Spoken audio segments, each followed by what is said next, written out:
ቤተሰቦቿ አግተዋት ይሁን ምን ይሁን ምንም ማቀው ነገር የለም። እባክህ አጣራልኝ። በዛ ላይ ደግሞ ፍቅረኛዬ እርጉዝ ናት፣ አርግዛለች እና ቤተሰቦቿ ምን እንዳደረጓት አላቅም፣ እባክህ ድረስልኝ ብሎት ነበረ። ያ ሁሉ አቤልን እያንዳንዱ ነገር ምንድነው የተፈጠረው ምንድነው በዚህ ልክን ብሎ እያጣራ ነበር ማለት የገዛ ቤተሰቦቿ ምን ሊያደርጓት ይችላሉ፣ ለምንስ እንደዚህ ተባለ ብሎ አቤል እያንዳንዱ ነገር ያጣራ ነበር። ሲያጣራ ጊዜ ደግሞ ልጅቷን ቀጥታ የእሷ ቤተሰቦች ካሉበት ሰፈር ካሉበት ቤትን ለቀው ነው ሌላ ቦታ ተከራይተው የሚኖሩት የነበረው። ያ ሁሉ ደግሞ በሰፈራቸው ሰው አቤልን አጣርቶ ከስር ስር ተከታትሏቸው ሄዶ ነበር። ሲሄድም አንድ ግቢ ተከራይተው እንደሚኖሩ ነው እየተናገረው። እዛው ገብቶ ነበረ። እዛ ገብቶ አባቷ ሳይሆን እናቷ አግኝተዋት ነበረ። ገባ። ያኔ ቤታቸው በጣም ቢከራዩም አሪፍ ቤት ነው። ግን እሷ ከክፍለ ሀገር ነው የመጣ ነው። ከክፍለ ሀገር ባሌ ስራ አሪፍ ስራ አዲስ አበባ ላይ ስላገኘ ከክፍለ ሀገር ነው የመጣ ነው ብላ የዋሸችው የነበረው። ግን እሷ ከዛ ሰፈር ነው አንድ ሰፈር የቀየረችው የነበረው። መጀመሪያ የሚኖሩበት 3+ ቤት ነው የሚኖሩት። ባለ ሀብት ናቸው፣ የታወቁ ናቸው። ግን ቁማር የሚባለው ነገር አስበላቸው። እኔ ይህን ቁማር የሚባለው ነገር በህይወቴ አይቼውም ሲባል እሰማለሁ እንጂ ምን ይሁን አላቅም። አላህም አያሳየኝ። ምክንያቱም በዚህ ልክን ዋጋ የሚያስከፍል ነገር ከሆነ ለማየትም አላህም አያሳየን። በጣም አላህ የሚጠላው ነገር ነው። ስለዚህ በዚህ ልክን ልጅን ያክል መሸጥ ያክል የሚደርስ ነገር እንግዲህ ከዚህ አይነት ነገር ፈጣሪ ይጠብቀን። ባለሀብቶች ናቸው ያላቸው ባለሀብቶች ነበሩ። ግን ባልዋ ያው ባለሀብቶች በዚህ ነገር አይታሙም። አንደኛ ናቸው፣ ብር ስላላቸው እንደፈለጉት ነው የሚኖሩት የነበረው።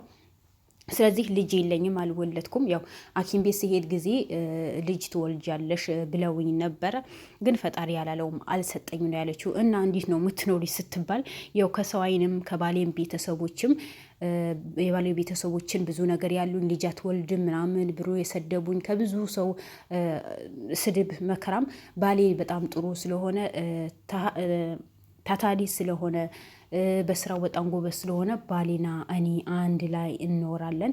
ስለዚህ ልጅ ግን አልወለድም፣ ያው ቁጭ ብለን የጠበቅን ነው ያለችው የነበረው።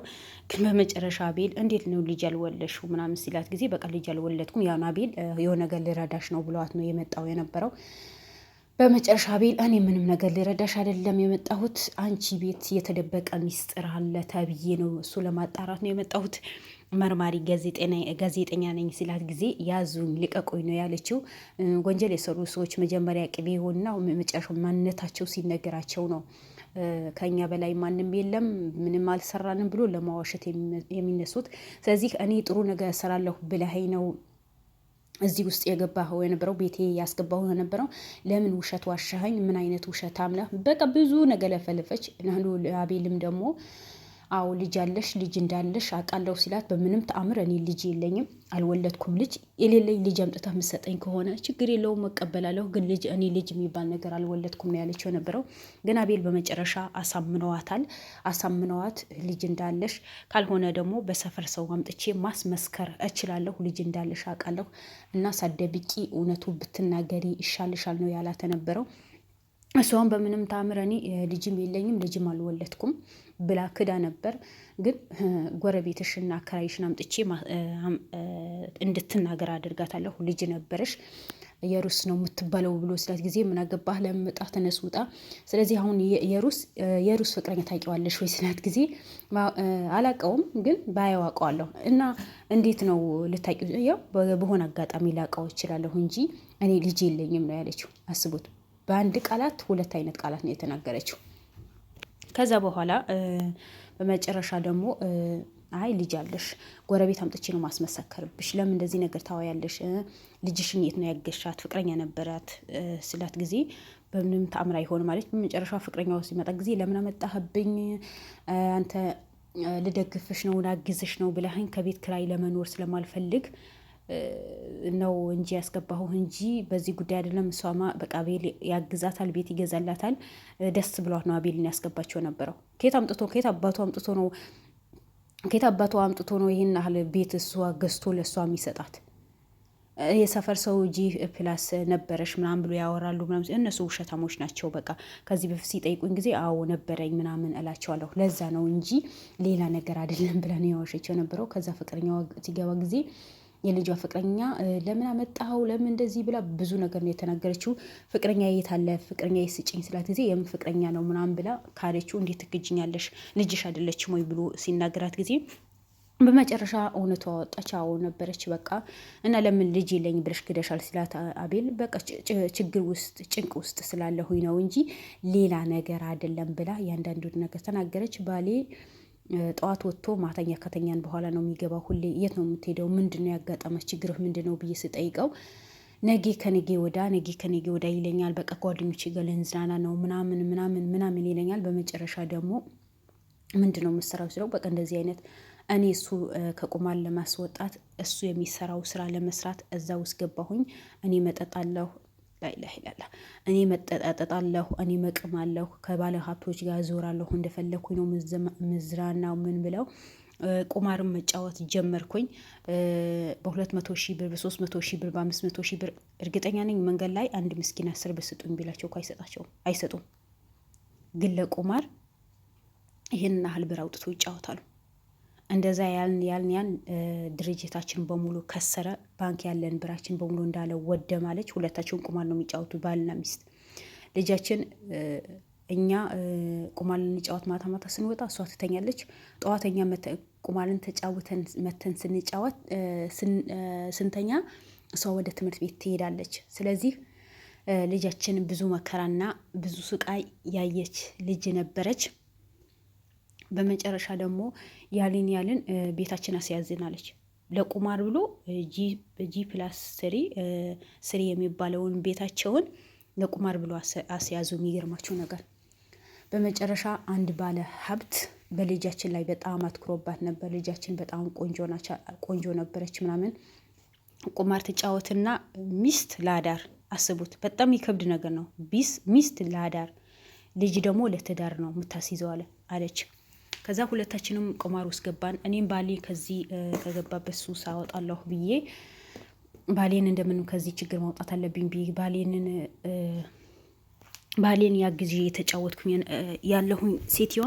በመጨረሻ ደግሞ እኔም ሱሰኛ ሁኝ የቀረሁኝ አለች።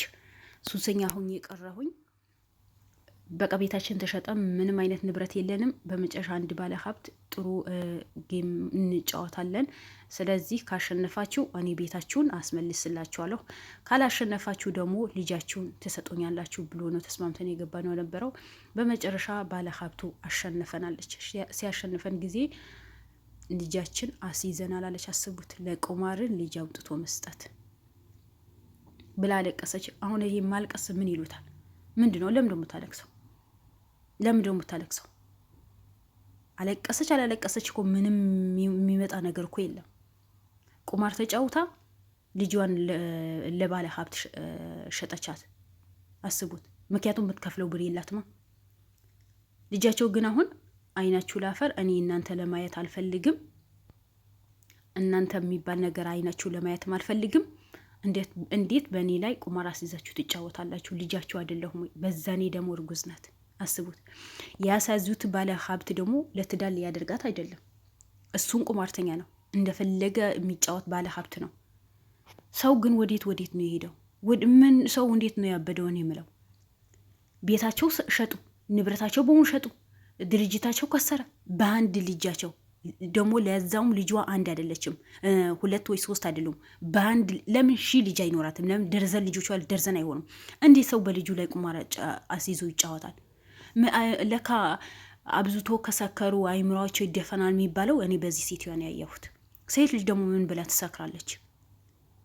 እንዶ ወዴት ያመራ ነው? እረ ኢትዮጵያ ሕዝብ ወዴት የሄደ ነው? እንዶ ለልጆቻችሁ ምንድን ነው የምታተርፉት? አንድ ልጅሽን ለቁማር ብለሽ ትሸጫለሽ? አሁን አንቺ እናት ነሽ ወይስ የእንጀራ እናቷ ነሽ? ኧረ እንጀራ እናት እንደዚህ ነገር አታደርግም። እንዲል ለምንድን ነው ቆም ብለን ማናስበው? ለምንድን ነው በዚህ ልክን የሆነ ጋጣ ወጥ ነገር የምንሰራው? እኔ የሆነ ብቻ አላቅም፣ በጣም ነው ዝግንን ያለኝ። እንዴት በምን ሁኔታ ነው እንደዚህ ሊሆን የሚችለው?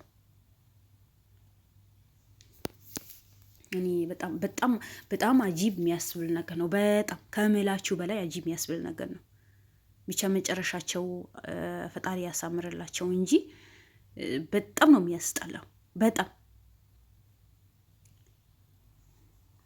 እና ልጅቷ በመጨረሻ ባለሀብቱ ይዘዋት ሄደ እላቸዋለሁ። እናት ያለቀሰች፣ ፍቅረኛም ያለቀሰ፣ ልጄ ፍቅረኛ ያምጭልኝ ብሎ የሪ ስላት እኔም ልጄ ናለች። ልጅሽ ብትሆን እኮ አስይዘሽ አትጫወችም ነበር። እና ሰፈርም የሰፈር ሰው ጉድ ብሎ ነው ከዛ ቤት የወጡት እላቸዋለሁ።